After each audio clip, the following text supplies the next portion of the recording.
Sérieux, imaginez un train plongé dans un brouillard si épais que le monde extérieur cesse d'exister. À l'intérieur, un saint et un démon partagent le même banc de bois. Dans le froid mordant d'une Saint-Pétersbourg grise, Fiodor Dostoïevski nous lance dans un voyage sur l'impossibilité de la bonté absolue. C'est ici que nous rencontrons le prince Mitchkin, un homme si transparent et pur que le monde, dans son avidité, ne peut le qualifier que d'une seule façon: l'idiot.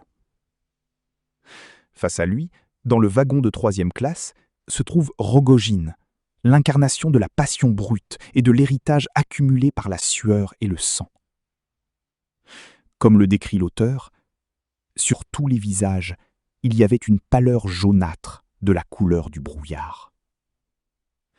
Tandis que le destin place ces deux opposés sur une trajectoire de collision inévitable qui changera l'élite russe à jamais.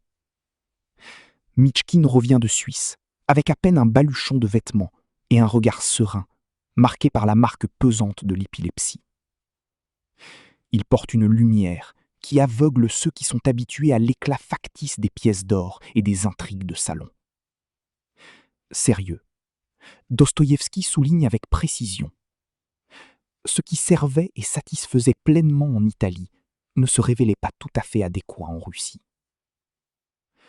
La pureté du prince n'est pas une faiblesse mentale, mais son plus grand défaut dans une société qui dévore les naïfs au petit déjeuner. Il n'est pas sot par manque d'intelligence, il est considéré comme un idiot parce qu'il est incapable de haïr ou de mentir. C'est dans ce contraste entre l'âme dépouillée d'égoïsme et la syntaxe de l'avidité sociale que la tragédie commence à prendre forme.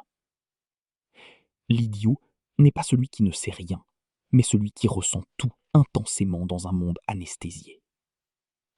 Animé, ce n'est que le début.